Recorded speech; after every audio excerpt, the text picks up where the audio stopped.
Good afternoon, ladies and gentlemen, and welcome to Urban Review, the show brought to you by the Center for Urban Youth and Family Development, the Coalition for Urban Youth and Family Development, and the Office of National Drug Control Policy. And because we are partially funded through a grant from the Office of National Drug Control Policy, it is my requirement to inform you that the thoughts and opinions expressed on this show are not necessarily the thoughts and the opinions of the Office of the National Drug Control Policy or the White House. Thank you once again for tuning in to Urban Review. We're so happy to be here with you today. We have lots of good and positive and fun things to share with you. One of the first things we want to share with you is the fact that we attended the National Coalition Academy in Dallas, Texas for 3 weeks this year, in 2019, I should say. And just this past month, or actually earlier this month, on February 3rd, the Coalition for Urban Youth and Family Development participated in the graduation ceremony from the National Coalition Academy, and we received our diploma. And we're very, very happy. This is a copy of our diploma. If you can tune in on it or zoom in on it from our camera team. Yeah, that's it. We are national graduates from the National Coalition Academy, and that is for the Community Anti-Drug Coalitions of America. So we went out to Washington, D.C., in National Harbor, Maryland, and had an opportunity to participate in the National Leadership Forum, which was the 30th Annual National Leadership Forum, and we were allowed to graduate from the National Coalition Institute. So we're very, very proud of that. Also at the National Forum, we learned a lot of information about positive things that happened, and we also learned some things about marijuana. And each week I want to share with you, or each month, some facts about marijuana that you might not be aware of. And one of the things that the proponents of legalization of marijuana and the advocates heavily promote is that marijuana has no tie-in with violence. In fact, they often repeat the words of our friend and comedian Cat Williams when he says the side effects of marijuana are hungry, happy, sleepy, and that's it. But we are here to tell you that is actually not true.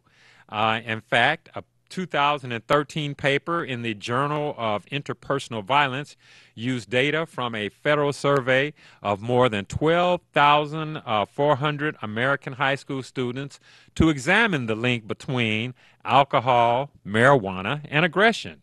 And the researchers' initial hypothesis, which they published as part of the paper, was that alcohol increased violence while marijuana reduced it. Instead, they found that students who had recently used marijuana but not alcohol were more than 3 times as likely to be physically aggressive as those who abstained from both, even after adjusting for race and sex. And those who used who used alcohol but not marijuana were 2.7 times as likely. So you see that those who use marijuana and not alcohol are once again 3 times as likely to become physically aggressive, according to this paper from 2013. So I said, well, let's research a little bit more, and we looked at a paper from 2016 in the Psychological Medicine magazine paper, and it examined marijuana use and criminal behavior among 400 boys in London who were followed for more than 40 years beginning in 1961. And their marijuana use was surveyed when they were 18, 32, and age 48. And the paper found that marijuana use at all 3 times was associated with a 9-fold increase in violent behavior even after adjusting for other variables. That's saying that those people who they followed for 40 years proved to be 9 times more likely to be violent if they had ingested marijuana. Also, we found a paper in 2017 in the Social Psychiatry and Psychiatric Epidemiology and they surveyed 2,000 young men in Britain and 4,000 young men in China to see if different factors led to violence in the two countries. Drug abuse was far more common in Britain and associated with a five-fold increase in violence. The study didn't break out marijuana versus other drugs, but noted young British men overwhelmingly reported misuse of cannabis. Alcohol abuse was associated with a threefold increase in violence. So you can see that these studies, along with other studies about substance abuse, one that took place in Brazil in 2018, that showed that the translational issues in psychology science showed that among 269 men who had been court-ordered to treatment for domestic violence, marijuana use was associated with physical, psychological, and sexual violence, even after accounting for alcohol use. A 2017 analysis of 11 previous studies in drug and alcohol dependence found that marijuana use was associated with a 45% increase in violence during dating by adolescents and young adults compared to a 70% increase for alcohol use. So you see, despite all of the pre-thoughts that that marijuana does not have a relationship with violence, the data and the statistics prove differently. And if you'd like to learn more facts, the truth about marijuana, mental illness, and violence, I would reference you to this book called Tell Your Children the Truth About Marijuana. It is written by Mr. Alex Brinson, and I had an opportunity to hear Alex speak and had an opportunity to chat with him during our meetings in National Harbor, Maryland at the Community Anti-Drug Coalitions of America National Forum. Another positive activity that I wanted to share with you was in November of 2019, we were asked to be a part of the Square Impact survey and also the spoken word contest. And we were fortunate enough to be winners of that contest, which resulted in our center receiving $150,000 of consulting services from JFM Consulting.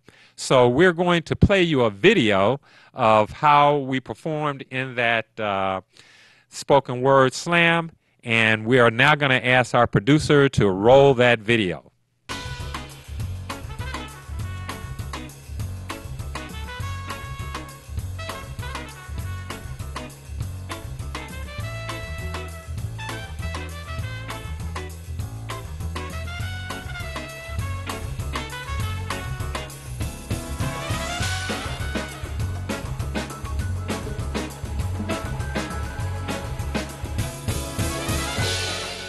The Center for Urban Youth and Family Development's mission statement is that foster youth emerge from the foster care system vulnerable to substance abuse with little opportunity to obtain higher education and/or develop life skills. The Center for Urban Youth and Family Development empowers youth that are in and are transitioning out of the foster care system to overcome the struggles and challenges by providing them substance abuse prevention, life skill training, and workforce development programs. You guys are doing great work. Foster programs and foster aging out is a serious thing that's happened in our community. Speaking on behalf of the Center for Urban Youth and Family Development is Marcel Arbuckle. Let's welcome Marcel.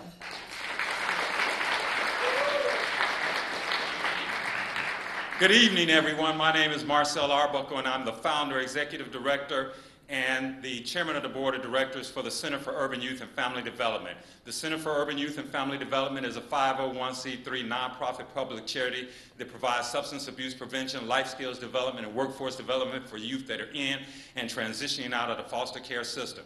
Now, I know that because I'm in Detroit, I have a very brilliant audience, so I'm going to keep you engaged and keep you hanging on the edge of your seat. I want you to watch my right hand, and every time I raise my right hand, I want you to say 3 words. Those 3 words are see it through. Let's practice. See it through. Okay, now I can't tell you about my foundation unless I tell you a little bit about me. When I was 2 years old, myself, my 3-year-old brother, and my 4-year-old brother were left standing on the steps of the city courthouse by our biological parents who were heroin addicts. But that's okay because the person who discovered us standing there was a social worker. And that social worker took us to Child Protective Services, and we were placed in the foster care system. Now, my oldest brother, he was placed in one home, and my brother next to me, we were placed in a separate home. My oldest brother, he was bounced from 7 different homes between the age of 4 and 15. But the home that my brother and I were placed in, we were lucky. We were placed in a Christian home, and we were raised up until we graduated from high school and went away to college. I graduated from Indiana University summa cum laude, moved to Detroit, and worked with the Ford Motor Company for 27 years. And after 27 years, with just 36 months left to go to full retirement, I got the old tap on the shoulder. And I got upset, and I sat down, and I said, I'm going to tell my story. And I wrote this book called I Got a Story to Tell. But when I started telling my story, it was how I made it through the foster care system. And I found out that my story was different from most youth that are in the foster care system, because 65% of the boys that transition out of foster care, they transition into prison. 45% of the young women that transition out of foster care transition into homelessness, prostitution, and substance abuse. And only 2% can tell my story that they went to college, graduated, and live a productive life. So I started the Center for Urban Youth and Family Development to change those statistics. My foundation was born and raised in the Hartford Memorial Baptist Church, where Charles Gilchrist Adams and his son Christian Adams helped me to get the foundation off the ground. And then I went to Liberty Bank with $1 in my pocket, and they gave me a facility. I remember the night that I put my wife in the car, and we went down to look at the house that the bank gave me. And I said, honey, here's the house that the bank gave me. She said, honey, can we give it back? But because it was in such bad condition. But then thanks to Maxwell House Coffee and the Drops of Good campaign, I was able to get a $50,000 extreme makeover on that property. And today we house young men that are transitioning out of the foster care system. And we also give our summer youth employment program, where we are sending youth off to college at 3 times the rate of the national average, according to Wayne State's evaluation program. And so, thank you. And so therefore, after working with the foundation, I remember a story that when I was just 4 years old, all of the kids were giving me a hard time and teasing me because I was in foster care. So I went in and I was crying to my foster mother saying, why did God make me have to be a foster child? But she said God did it for a special reason, because somebody had to be a foster child. And it had to be you, because you want to grow up and be just like your superhero. He's faster than a speeding bullet. He's more powerful than a locomotive. He can bend steel with his bare hands. You all know who I'm talking about. It's Superman, because Superman was a foster child. His parents were having problems, and they sent him down here to earth to live in a foster home. And so I believed in that. And from that point on to this day, I've been trying to be somebody. And we know that somebody is the person that does what anybody could do, but nobody's doing it, because everybody knows that somebody's going to do it, and somebody has to stand up for youth in foster care, and I am somebody. Now you ask me, what am I teaching those young people in foster care? Well, I'm teaching them that when you're up against some trouble, meet it squarely face to face, plant your feet and shut your shoulders, lift your chin and take a brace, and when the worst is bound to happen, in spite of all that you can do, you may fail, but you may conquer. Black may be the clouds about you, and your future may seem grim, but don't let your nerve desert you. Keep yourself in fighting trim, and when the worst is bound to happen, in spite of all that you can do, running from it will not save you. Even hope may seem but futile when with troubles you'll be set, but remember you're simply facing what other men have met. So if you fall still fighting, don't give up whatever you do. Keep your eyes to the front, your head high to the finish, and thank you everybody, and bless you my lovely wife.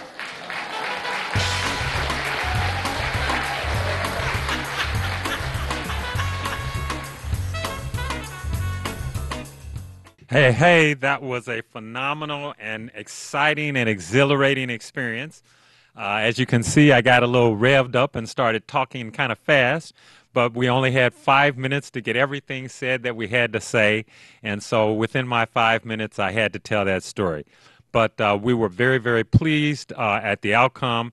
As indicated, we were one of the finalists and ultimately a winner, and we will be receiving $150,000 worth of consulting services from the JFM Consulting Group. So that was a wonderful experience, and that gives you a little bit more insight about me and my background and the work that we're involved in here with the Center for Urban Youth and Family Development, as well as the Coalition for Urban Youth and Family Development.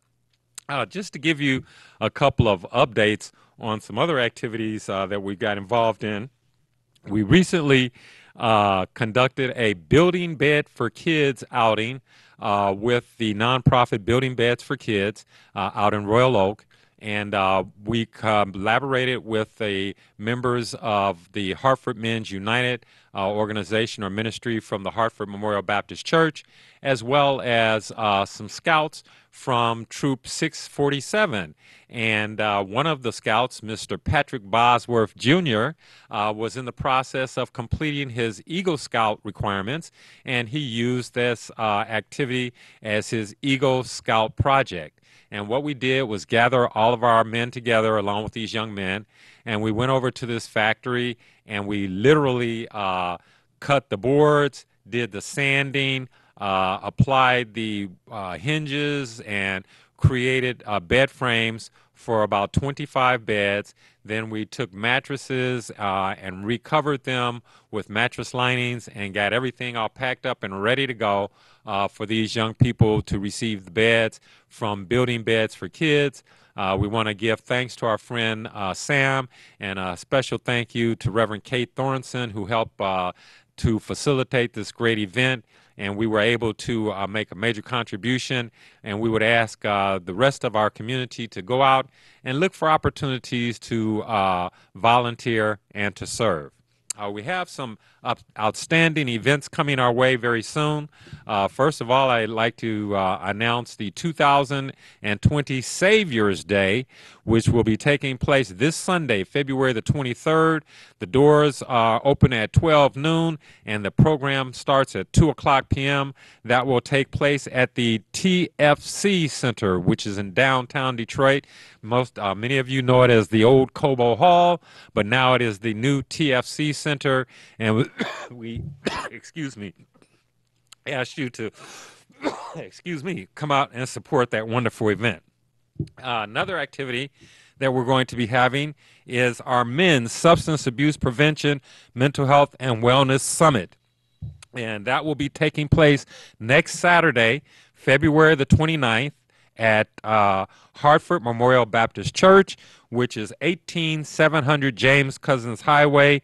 That is on the service drive of the Lodge Freeway, just before you get to 7 Mile on the east side of the service drive. And we have a really, really exciting program scheduled for you that day. We will be providing free breakfast and free lunch for the individuals that come out and participate. Our opening plenary speaker is none other than the bishop himself, Reverend Horace Sheffield, who is the CEO of the Detroit Association of Black Organizations. And Reverend Sheffield will be there. And then our keynote speaker for the luncheon is none other than Mr. Willie E. Brooks, Jr., who is the CEO of the Detroit Wayne Integrated Health Network. And so both of those gentlemen will be making presentations focusing on faith, family, fitness, and finance for 2020 and beyond. The 4 F's: faith, family, fitness, and finance. And that's on Saturday, February the 29th. Breakfast, free breakfast, will begin at 8 o'clock a.m. There will also be a free luncheon, and there will be available for the first 100 attendees. So please come out. We will also, not only will we have free breakfast and lunch, but we will have Narcan training, and that is the opioid overdose revival training. If you know someone, or even if you don't know someone who is involved in opioids, once you get this training, you will be able to save a life. You will be able to go in and revive an individual who has overdosed. And not only will you receive the training, but you will also receive the kit that you need with the products necessary to revive someone. So we'll also have QPR suicide prevention training. QPR is question, persuade, and refer. And that's a special training that we're going to provide to give you insight on how to deal with individuals who might be idolizing suicide, and want to give you the skills and the resources to know how to deal with that. Also, we're going to have holy yoga. So you'll be able to focus in a little bit on fitness and getting yourself physically strong for 2020. Also, we're going to be conducting a youth focus group where we'll be gathering information and data regarding last 30-day usage and perception of risk and other key information that we need as we develop our strategy for substance abuse prevention. And last but not least, we will also have a town hall meeting after the luncheon. We will have a town hall meeting that focuses on marijuana, tobacco, and alcohol. These are legal substances that are killing us. And we're going to have an august panel of individuals that will be available to discuss this issue, including Mr. Emmett Mitchell, the Executive Director of the Milestones Agency. We'll have Reverend Gregory Lindsay, who will give us the faith-based perspective. We'll have medical doctor Margaret Betts, who will be there to provide insight.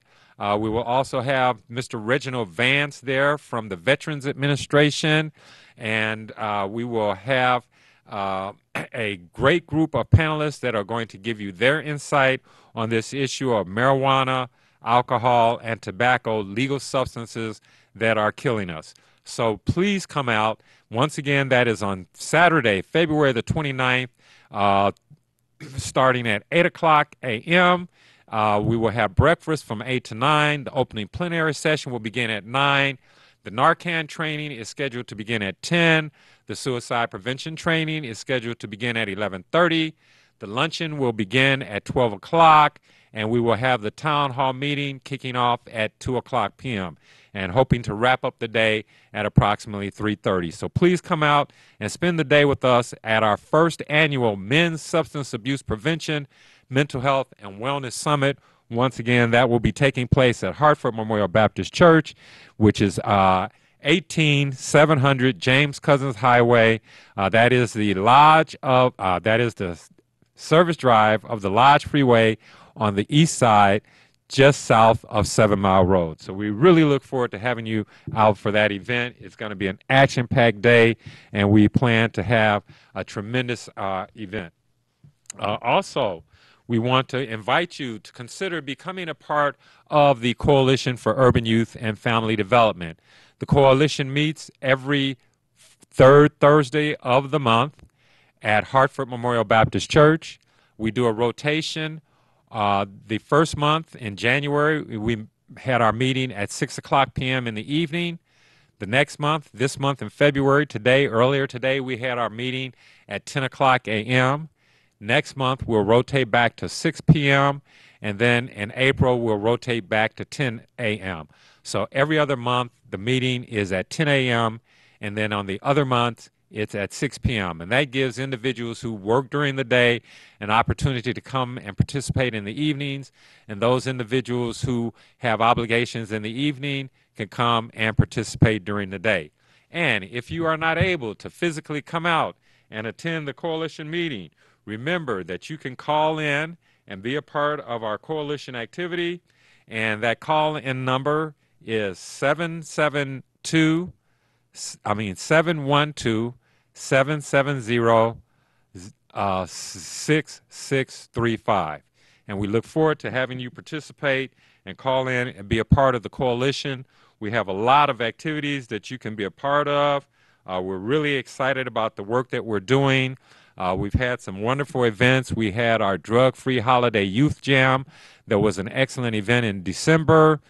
We did our bed build and other activities this month in recognition of Black History Month, as well as Parenting Month, which will be coming up.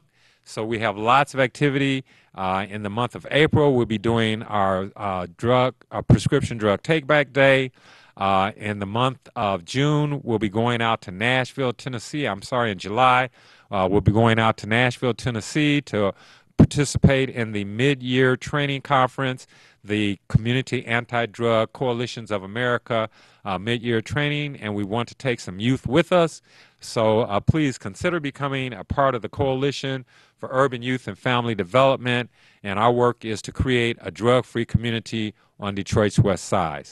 And as we come to a close for today's program, we would like to close out the way we always do with the words that Nelson Mandela said to himself each day during his 27 years of captivity, and that is, out of the night that covers me, black as a pit from pole to pole, I thank whatever gods there be for my unconquerable soul. In the fell clutch of circumstance, I have not winced nor cried aloud, and under the bludgeoning of chance, my head is bloodied but unbowed. Beyond this place of wrath and tears looms but the horror of the shade, and yet the minutes of the years finds and shall find me unafraid. For it matters not how strait the gate, how charged with punishment the scroll, I am the captain of my fate and the master of my soul. Thank you for watching Urban Review.